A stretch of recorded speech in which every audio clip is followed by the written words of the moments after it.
द्रोणाचार्य द्वारा राजकुमारों की शिक्षा, एकलव्य की गुरु भक्ति तथा आचार्य द्वारा शिष्यों की परीक्षा।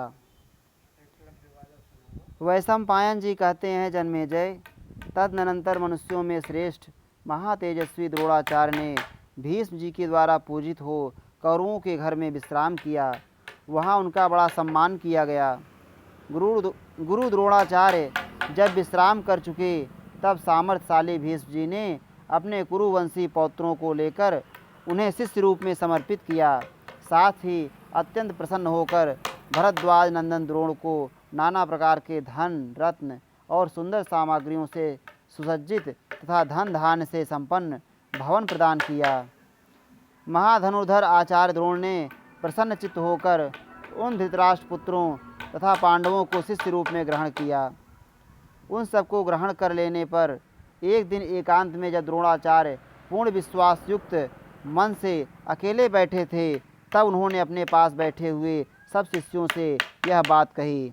द्रोण बोले, निष्पाप राजकुमारों, मेरे मन में एक कार्य करने की इच्छा है। अस्त्र शिक्षा प्राप्त कर लेने के पश्चात तुम लोगों को मेरी वह इच्छा पूर्ण करनी होगी। इस विषय में तुम्हारे क्या विचार हैं, बतलाओ। वैशंपायन जी, द्रोणाचार्य, वैशंपायन जी कहते हैं, शत्रुओं को संताप देने वाले राजा जन्मेजय, आचार्य की वह बात सुनकर सब कौरव चुप रह गए, परंतु अर्जुन ने वह सब कार्य पूर्ण करने की प्रतिज्ञा कर ली। तब आचार्य ने बारंबार अर्जुन का मस्तक सूंघा और उन्हें प्रेम पूर्वक हृदय से लगाकर वे हर्ष के आवेश में रो पड़े। तब पराक्रमी द्रोणाचार्य पांडवों तथा अन्य शिष्यों को नाना प्रकार के दिव्य एवं मानव अस्त्र शस्त्रों की शिक्षा देने लगे। भरत श्रेष्ठ, उस समय दूसरे दूसरे राजकुमार भी अस्त्र विद्या की शिक्षा लेने के लिए द्विश्रेष्ठ द्रोण के पास आने लगे। वृषवंशी तथा अंधकवंशी क्षत्रिय, नाना देशों के राजकुमार तथा राधानंदन सूतपुत्र कर्ण, ये सभी आचार्य द्रोण के पास अस्त्र शिक्षा लेने के लिए आए। सूतपुत्र कर्ण सदा अर्जुन से लाग डांट रखता और अत्यंत अमर्ष में भरकर दुर्योधन का सहारा ले पांडवों का अपमान किया करता था।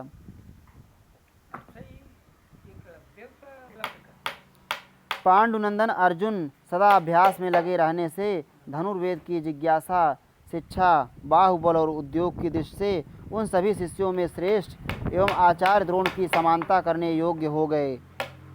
उनका अस्त्र विद्या में बड़ा अनुराग था, इसलिए वे तुल्य अस्त्रों के प्रयोग, फुर्ती और सफाई में भी सबसे बढ़ चढ़कर निकले। आचार्य द्रोण उपदेश ग्रहण करने में अर्जुन को अनुपम प्रतिभाशाली मानते थे। इस प्रकार आचार्य सब कुमारों को अस्त्र विद्या की शिक्षा देते रहे। वे अन्य सब शिष्यों को तो पानी लाने के लिए कमंडल देते, जिससे उन्हें लौटने में कुछ विलंब हो जाए, परंतु अपने पुत्र अश्वत्थामा को बड़े मुँह का घड़ा देते, जिससे उसके लौटने में विलंब ना हो। अतः अश्वत्थामा सबसे पहले पानी भरकर उनके पास लौट आता था। जब तक दूसरे शिष्य लौट नहीं आते, तब तक वे अपने पुत्र अश्वत्थामा को अस्त्र संचालन की कोई उत्तम विधि बतलाते थे। अर्जुन ने उनके इस कार्य को जान लिया, अतः वे वारुणास्त्र से तुरंत ही अपना कमंडल भरकर आचार्य पुत्र के साथ ही गुरु के समीप आ जाते थे। इसलिए आचार्य पुत्र से किसी भी गुण की वृद्धि में वे अलग या पीछे ना रहे। यही कारण था कि मेधावी अर्जुन अश्वत्थामा से किसी बात में कम ना रहे। वे अस्त्र वेदताओं में सबसे श्रेष्ठ थे। अर्जुन अपने गुरुदेव की सेवा पूजा के लिए भी उत्तम यत्न करते थे। अस्त्रों के अभ्यास में भी उनकी अच्छी लगन थी, इसीलिए वे द्रोणाचार्य के बड़े प्रिय हो गए। अर्जुन को धनुष बाण के अभ्यास में निरंतर लगा हुआ देख द्रोणाचार्य ने रसोइये को एकांत में बुलाकर कहा, तुम अर्जुन को कभी अंधेरे में भोजन ना परोसना और मेरी यह बात भी अर्जुन से कभी ना कहना। तदनंतर एक दिन जब अर्जुन भोजन कर रहे थे, बड़े जोर से हवा चलने लगी, उससे वहाँ का जलता हुआ दीपक बुझ गया। उस समय भी कुंती नंदन अर्जुन भोजन करते ही रहे।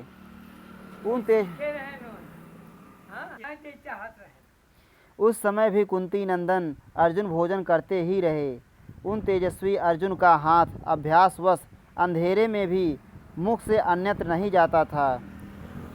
उसे अभ्यास का ही चमत्कार मानकर महाबाहु पांडुनंदन अर्जुन रात में भी धनुर्विद्या का अभ्यास करने लगे। भारत, उनके धनुष की प्रत्यंचा का टंकार द्रोण ने सोते समय सुना। तब वे उठकर उनके पास गए और उन्हें हृदय से लगाकर बोले। द्रोण ने कहा, अर्जुन, मैं ऐसा करने का प्रयत्न करूंगा जिससे इस संसार में दूसरा कोई धनुर्धर तुम्हारे समान ना हो। मैं तुमसे यह सच्ची बात कहता हूँ। वैशंपायन जी कहते हैं, राजन, तदनंतर द्रोणाचार्य अर्जुन को पुनः घोड़ों, हाथियों, रथों तथा भूमि पर रहकर युद्ध करने की शिक्षा देने लगे। उन्होंने कौरवों को गदा युद्ध, खड़ग चलाने तथा तोमर, प्रास और शक्तियों के प्रयोग की कला एवं एक ही साथ अनेक शस्त्रों के प्रयोग अथवा अकेले ही अनेक शत्रुओं से युद्ध करने की शिक्षा दी। द्रोणाचार्य का वह अस्त्र कौशल सुनकर शास्त्रों, राजा और राजकुमार धनुर्वेद की शिक्षा लेने के लिए वहां एकत्रित हो गए। महाराज, तदनंतर निषाद राज हिरण्यधनु का पुत्र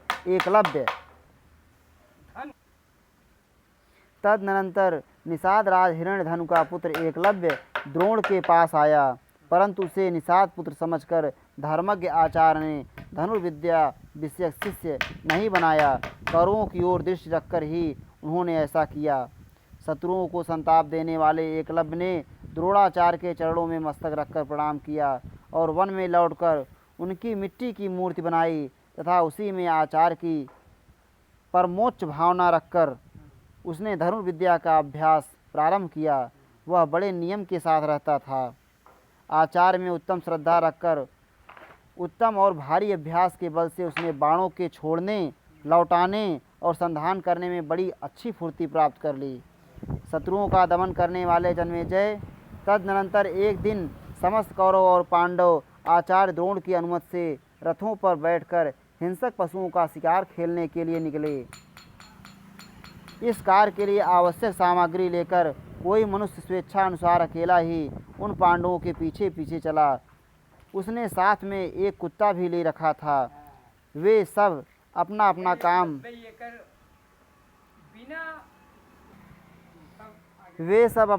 काम पूरा करने की इच्छा से वन में इधर उधर विचर रहे थे।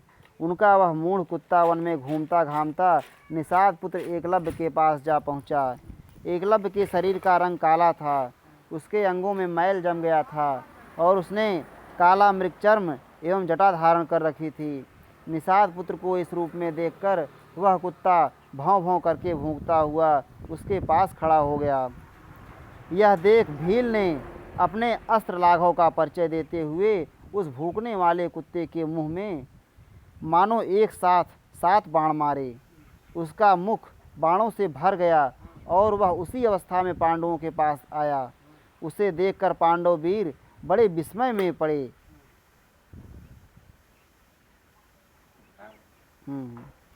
वह हाथ की फुर्ती और शब्द के अनुसार लक्ष्य भेदने की उत्तम शक्ति देखकर उस समय सब राजकुमार उस कुत्ते की ओर दृष्टि डालकर लज्जित हो गए और सब प्रकार से बाण मारने वाले की प्रशंसा करने लगे। राजन, तत्पश्चात पांडवों ने उन वनवासी वीर की वन में खोज करते हुए उसे निरंतर बाण चलाते हुए देखा। उस समय उसका रूप बदल गया था। पांडव उसे पहचान ना सके, अतः पूछने लगे, तुम कौन हो, किसके पुत्र हो? एकलव्य ने कहा, वीरों, आप लोग मुझे निषाद राज हिरण्यधनु का पुत्र तथा द्रोणाचार्य का शिष्य जाने। मैंने धनुर्वेद में विशेष परिश्रम किया है। वैशंपायन जी कहते हैं, राजन, वे पांडव लोग उस निषाद का यथार्थ परिचय पाकर लौट आए और वन में जो अद्भुत घटना घटी थी वह सब उन्होंने द्रोणाचार्य से कह सुनाई। जन्मेजय, कुंती नंदन अर्जुन बार बार एकलव्य का स्मरण करते हुए एकांत में द्रोण से मिलकर प्रेम पूर्वक यूँ बोले। अर्जुन ने कहा, आचार्य, उस दिन तो आपने मुझ अकेले को हृदय से लगाकर बड़ी प्रसन्नता के साथ यह बात कही थी कि मेरा कोई भी शिष्य तुमसे बढ़कर नहीं होगा। फिर आपका यह अन्य शिष्य निषाद राज का पुत्र अस्त्र विद्या में मुझसे बढ़कर कुशल और संपूर्ण लोक से भी अधिक पराक्रमी कैसे हुआ? वैशंपायन जी कहते हैं, जन्मेजय, आचार्य द्रोण उस निषाद पुत्र के विषय में 2 घड़ी तक मानो कुछ सोचते विचारते रहे। फिर कुछ निश्चय करके वे सब्यसाची अर्जुन को साथ ले उसके पास गए। वहाँ पहुंचकर उन्होंने एकलव्य को देखा जो हाथ में धनुष ले निरंतर बाणों की वर्षा कर रहा था। उसके शरीर पर मैल जम गया था। उसने सिर पर जटा धारण कर रखी थी और वस्त्र के स्थान पर चिथड़े लपेट रखे थे। इधर एकलव्य ने आचार्य द्रोण को समीप आते देख आगे बढ़कर उनकी अगवानी की और उनके दोनों चरण पकड़कर पृथ्वी पर माथा टेक दिया। फिर उस निषाद कुमार ने अपने को शिष्य रूप से उनके चरणों में समर्पित करके गुरु द्रोण की विधिपूर्वक पूजा की और हाथ जोड़कर उनके सामने खड़ा हो गया। राजन, तब द्रोणाचार्य ने एकलव्य से यह बात कही, वीर, यदि तुम मेरे शिष्य हो तो मुझे गुरुदक्षिणा दो। यह सुनकर एकलव्य बहुत प्रसन्न हुआ और इस प्रकार बोला। एकलव्य ने कहा, भगवान, मैं आपको क्या दूं?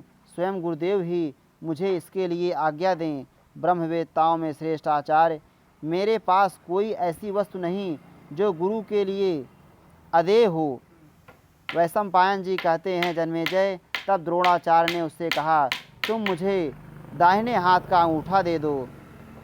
द्रोणाचार्य का यह दारुण वचन सुनकर सदा सत्य पर अटल रहने वाले एकलव्य ने अपनी प्रतिज्ञा की रक्षा करते हुए पहले की भांति प्रसन्न मुख और उदार चित्त रहकर बिना कुछ सोच विचार किए अपना दाहिना अंगूठा काटकर द्रोणाचार्य को दे दिया।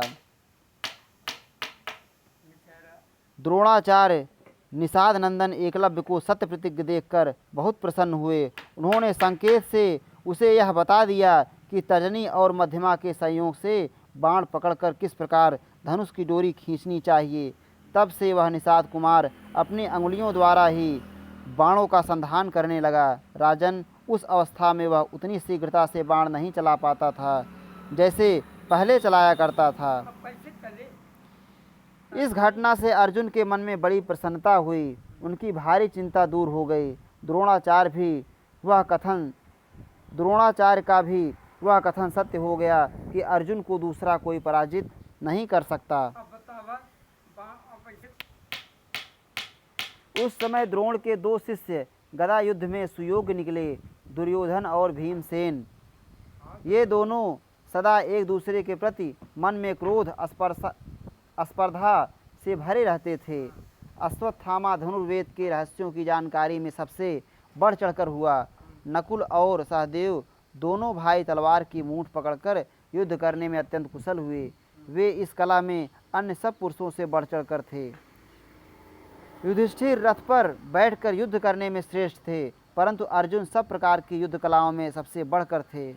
वे समुद्र पर्यंत सारी पृथ्वी में रथ युद्धपतियों के भी युद्धपति के रूप में प्रसिद्ध थे।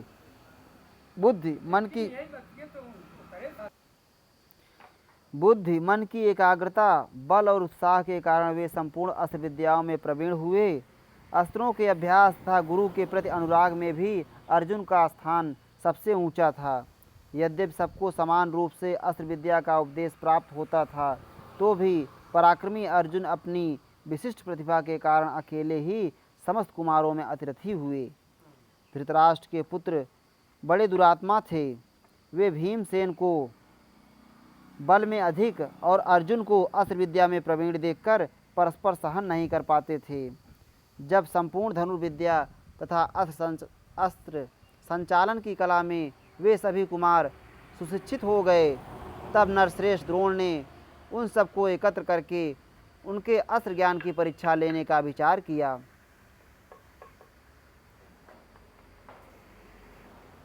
उन्होंने कारीगरों से एक नकली गीध बनवाकर वृक्ष के अग्रभाग पर रखवा दिया। राजकुमारों को इसका पता नहीं था। आचार्य ने उसी गीध को बीधने योग्य लक्ष्य बताया। द्रोण बोले, तुम सब लोग इस गीध को बीधने के लिए शीघ्र ही धनुष लेकर उस पर बाण चढ़ाकर खड़े हो जाओ। फिर मेरी आज्ञा मिलने के साथ ही इसका सिर काट गिराओ। पुत्रों, मैं एक एक को बारी बारी से इस कार्य में नियुक्त करूँगा। तुम लोग मेरे बताए अनुसार कार्य करो।